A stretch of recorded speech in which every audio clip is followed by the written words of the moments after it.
All right, what's up, fam? So, Josh and I are starting a couples edition where we are going to just interview couples that we know that are, dear to our heart, family, friends, etc. So, this first couple needs no introduction. My man Jimmy Ray. Me and Jimmy been rolling for a while. His wife Erica. So, I hope you guys enjoy. If you have any questions or things you'd like to see us do, just put them in the comments. But once again, without further ado, my man Jimmy and Erica Ray. I can change, you can change, we can change. Got bad. We can make it all right.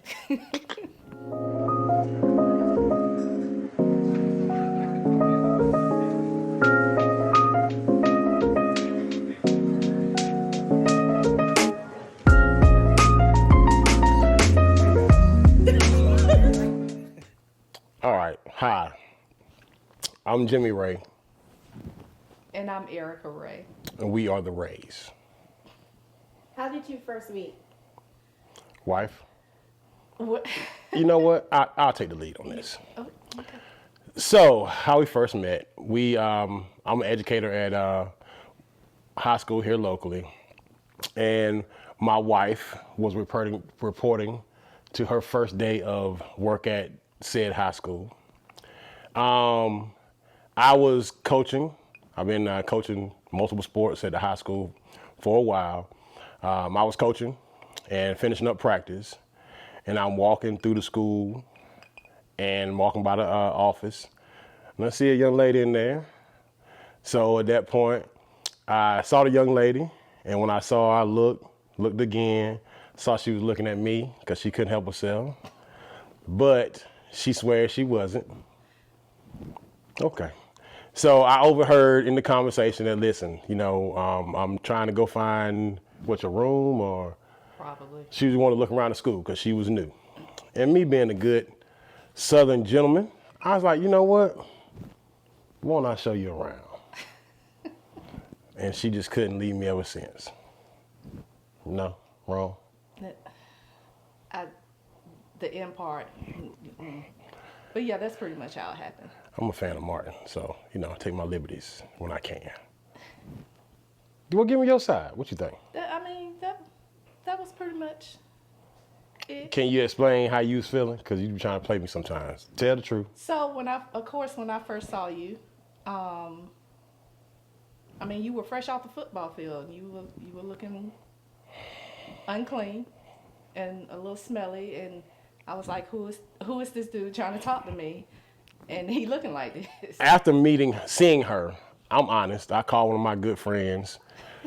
Shout out Slam. Called one of my good friends, and I said, hey, I just seen a good one. I got to go and shoot. I got to go ahead now. Well, they ain't say shoot my shot back then. I got to go and holler at her. We say holler. So I got to go ahead and holler at her because she got a little something with her. She might be the one. What is the first thing you notice about Erica?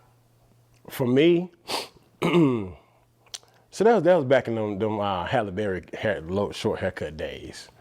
And if I'm honest, that's the first thing I know. I looked and I said, okay, who the little brown caramel thing with the short hair to do? That's okay, yeah. That was the first thing I noticed. Erica, aside from the smelliness, Right. what is the first thing that you noticed about Jimmy? Honestly, that's all I noticed. But I would say probably after that first day, he was a funny guy. He kept me engaged. So I would say his character and his funniness. How long have you guys been together? So we met in 2001. There you go. Do the math, baby. And I would say we probably officially became a couple in 2002. So since 2002, which would this year be 16, right? 17. That's how long we've been married. Oh, I'm bad. I ain't 16. listening there. 16 this year, but we've known each other since 2000. Been a couple since 2002. All right, yeah. Yeah. what she said. When did you know that you loved your spouse? Oh, that's right now. You knew. Go ahead. I knew. Go ahead. You knew. You know what I'm saying? You calling me? What? I ain't come to the rescue. So it was late, I guess, late at night. We were on the phone. I was hungry. And I was like, "What you doing?" He was like, "Oh, I'm cooking. Either you were cooking or your mom was cooking some pork chops." I said, "A pork chop sandwich sure would be nice." And the next thing I know, he shows up on my doorstep. I was living in Durham at the time. He living in Raleigh. So he shows up on my doorstep with a pork chop sandwich. So I guess it's more like when you knew. I guess that was more like when you knew the other person loved you. Yeah. So I guess the inverse of that for me would be, so my friends and I were having a boys' night on the town, let's say. And so one of our other friends and I met a crew of boys, shout out to the Grits, was in town visiting. So, of course, we were partaking of some libations. And I might have overindulged, let's say. And in the midst of our wait to get inside of the venue, I might have overindulged a little bit with the libations, resulting in me not necessarily being in a good space, let's say, to go inside of the venue at the, AKA a party. So all my friends made sure I was safe, I guess. And I called the one person I knew was gonna come through, my new boo thing at the time, told her to come get me. So she came from Durham Yes. to pick me up. What you said, you all told me you missed out. What did you miss out on? My sleep. 'Cause Oh, I thought you was had asleep. plans. Okay, she was asleep. No, I was asleep. And if you know my wife, she enjoys her rest. But she got out of bed, came and picked me up, and brought me back to Durham. Yeah. Yeah. Yeah. So I had to stop on the side of the road to let you Whoa. let out your libations. See? You Not- did. Not only, You did. yes. Yeah, we had to pull to the side of the road. And not Solid. only that, I had to drive around the parking lot to try to find you. So don't forget that part either. Touche. Yeah. What do you believe are the most important things in a relationship? I think for us, our biggest thing is communication. I struggle with that. Yeah, it sounds cliche, but communication and productive communication. That along with communication for us is big is understanding how each individual, how we handle conflict. And I think we both have done a good job about picking better ways to handle our conflicts. Yes. We trying to and it's a daily work. It's a daily work. For me, recognizing my blind spot of trying to win a discussion as opposed to trying to seek understanding. So that's been a big last couple years of mine. That's been things I've been trying to check myself on, as opposed to trying to win, but more so listen for understanding. Understanding that in most scenarios, when we talk about emotion, we talk about people, two things definitely can be right at the same time. Or just simply agree to disagree. What is something your spouse does that makes you feel most loved? I would say for me is that he listens. Like I can just casually mention something that I may want or need, and the next thing I know is showing up through Amazon, or he's gotten me a gift. So I know that he's actually listening to my wants and needs. For me, again, kind of cliche, but it's true. I feel it. I hope I let my wife know that I feel it because I love her and I appreciate everything she does for me. The way she fills in, the way you fill in for me in my gaps and my holes, especially financially, They always talk about how you marry somebody who reminds you of their mother. So her stubbornness and that light helps with me and making my day a whole lot easier in terms of she can be just as stubborn in a positive light in terms of like if we have a goal, we're going to get to that goal. Is there something you learn about yourself in your relationship?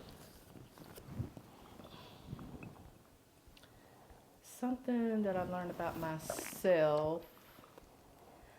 I guess that it's okay to be vulnerable. That's very hard for me. So being in a relationship, you have to be vulnerable and letting that person in, and feeling your significant other in on why you feel certain ways about maybe how you grew up and how that plays into your everyday now. So I think being vulnerable with him and letting him know, my childhood, my how I was brought up, and why I do certain things and how I feel about certain things, I think is something that he's helped me with.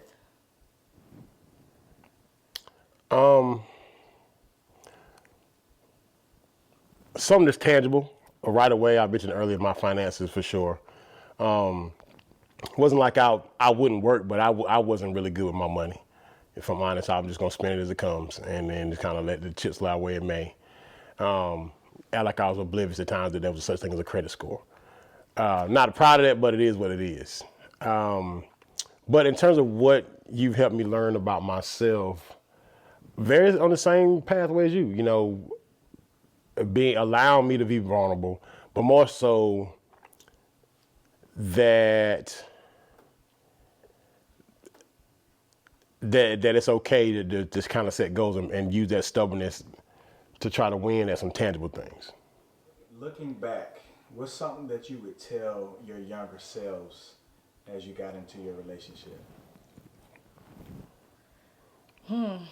Well, I have mine. For me, it would be that it's not as easy as you think. I know that we've had a discussion, along with just thinking about the idea like, okay, where you started, where you are now. All right. So it's not, I definitely came into a marriage like, what difference does it make? We lived together first. And so I'm like, what's just a piece of paper? Just a piece of paper. But realizing that honestly comprehending the work that it takes to have a marriage, and more so the vows aren't just a pretty part of the ceremony, like really understanding your vows. I mean, I understood what the words mean or meant, but at the same time, really how they apply on a daily basis. And, for them those vows to be repeated so much over time, not realizing at the time, like, hey, they're repeated because they work if you follow those. So.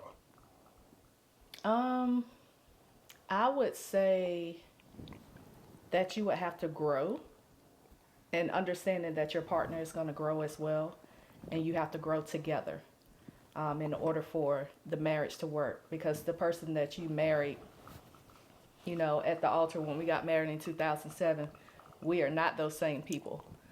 We have changed and we have evolved. So the biggest thing is knowing that that we're going to grow and that we're going to do different things, and to help support each other and just be there for each other through those transitions and changes.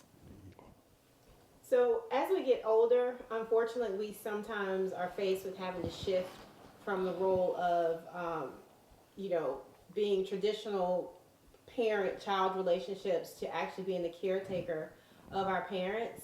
And I know that this is the case for you guys. Mm-hmm. Jimmy, in recent years, your mom was diagnosed with dementia. Right. Do you mind sharing signs that you saw that indicated something was changing with your mom? So yes, my mom, Miss Cynthia Ray,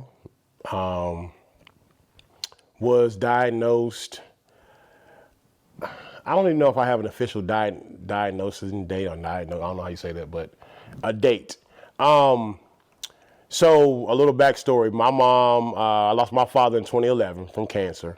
So at that point, my mom had been taking care of my father for at least the last 3 years of his life. like working full time and hand over foot taking care of him.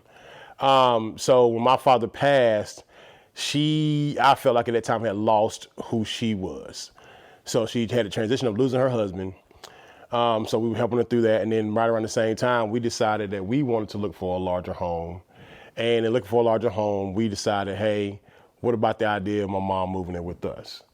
Took it to her kind of apprehensively, and she jumped on it like, yes, I would love it. So fast forward, house built, we move her in with us. We like, hey, win-win. She's enjoying it, what have you. Right away, she always will help us out with our girls. We have 2 daughters, Mila and Mackenzie. So she jumped right in with the girls, helping out at the house with menial chores and tasks. And big thing was she got to spend time with the girls. She would take them to and from school. Different, if she knew how to get there, she would drop them off at appointments, et cetera, et cetera. So right away, that's kind of what our vibe was. So as we all age, we think, okay, boom, mom might have forgot something here, forgot something there, but just kind of attribute it to age. And so, but we started to notice, like, excuse me, we started to notice, can't say when, but we just started her repeating herself. And it wasn't just something small that would be forgetful, that she would be forgetful about. It would be a repetitive task or something that we literally just talked about or just went over. So that started, okay? But still not thinking much of it. Right around that time also, she was diagnosed with cancer. So she had to go through the cancer surgery and treatments. Thank God, recovered fairly well from that. So coming off of that, just still trying to keep up with her pattern. So a lot of that was mixed in with her chemo, with her therapy or chemo at the time. So we didn't know what was the chemo making her sick or what was going on. So we're still trying to get a grasp of everything. But what we didn't realize is, again, like I mentioned earlier, 2 things can be right at the same time. She can be having early onset dementia as well as dealing with the chemo, etc. So continue to fast forward. So at her weakened state with the chemo, things came way more evident. What kind of things we're talking about? Like, again, repeating of activities. Having to constantly be reminded of things that happened just literally the other day. A lot of times where my mom especially, and all the symptoms can be different for anyone, but with my mom, she would get caught in cycles of things that happened in the past. And she would talk about those things like they happened the day before yesterday. So those things progressed. She had already retired when we moved her in with us, so she was happily retired. Thank goodness. She had worked for 40 plus years since, she was working at her job at the time, the day before she had me or whatever. She had been working there or whatever. So a long time. So as those things progressed, we recognized, okay, it got to a point where the girls had called us one day and said grandma took the wrong turn and she was confused and was lost. So, luckily the girls had cell phones, so they put the maps on, they kind of guided her back out. I think at that point it was a confusion because there was a detour, and the detour just threw her all the way off, because I just kind of took it as my mom, like, she's very habitual, which she is, but it was like, I can only go one way and this is it, what have you, again, stuck in that kind of cycle where her thought process is not the typical older person, my generation knows better. Thought process is more just like, I only know one way and that's it. So almost it seemed like a fear of learning at the time. And then also just noticing, and you just hop in whenever, Erica, that things that she normally, routines or things that she normally enjoyed, she stopped just all of a sudden out of the blue. She used to love to watch the news and then Family Feud. Yeah. And so Family Feud, just all of a sudden, just not, I don't want to see it anymore. She just don't mention it anymore. Or then the news went. Then it was like, church was just, I was there. She couldn't really tell you, she was just at church. What did the pastor preach about today? Before she would give you, this and the third. So again, you would slowly see things missing, I guess, is what would happen, but slow to see gaps. And so those are, and I'll ramble a lot, but those are some of the things that we saw. And the more research we do, and things that we find out about, we realize, again, it's a spectrum. When you're talking about any kind of mental situation with anyone, whether it be me being in the education system, seeing special education students, how wide the spectrum is very similar when we talk about diseases like dementia. She at the time was in early stages of dementia. She has progressed, and as we all know, there's no cure. And so we've been working, and it's kind of been a blessing, and at the same time for us, even though it's a tough situation for us, is it's forced us to communicate better. Can you speak to how now taking care of your mom, how it has impacted the relationship between the two of you? I would say that it's very taxing. Of course, we went into the situation, our goal with going into the situation of moving into the house together was not God's plan. So we now see why she was supposed to move in with us, and why we're all supposed to be together, and just situations with our job. Now I'm working part-time, so that has allowed me a little bit more freedom. Now I'm able to take the girls for carpool where she's no longer able to do that. So I think just shifting how we do things, and just being more intentional on spending time together with us, just so we can kind of step away from the situation, even if it's just for a couple of hours, to kind of get ourselves together, get our mind back right, and just kind of refocus on what we need to do to make sure that our kids, and not only she is okay, but just making sure that we're okay. So we kind of focus on making sure that we have a set date night just to spend some time together. Yeah.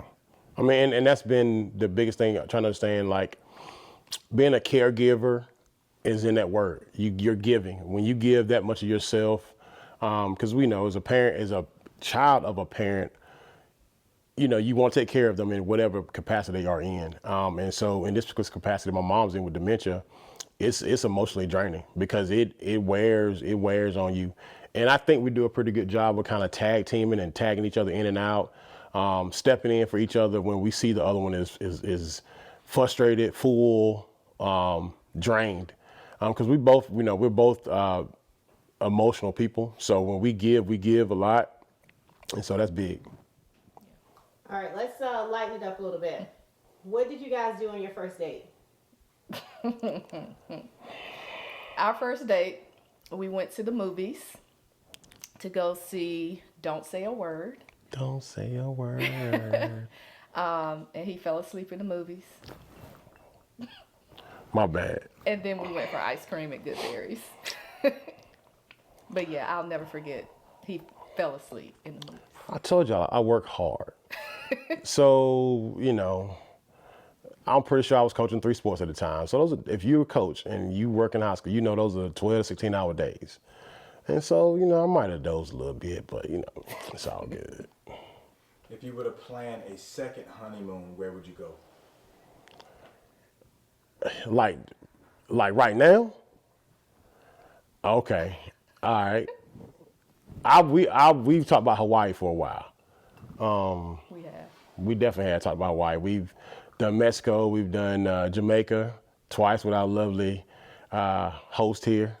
So yeah, but we've definitely talked about Hawaii.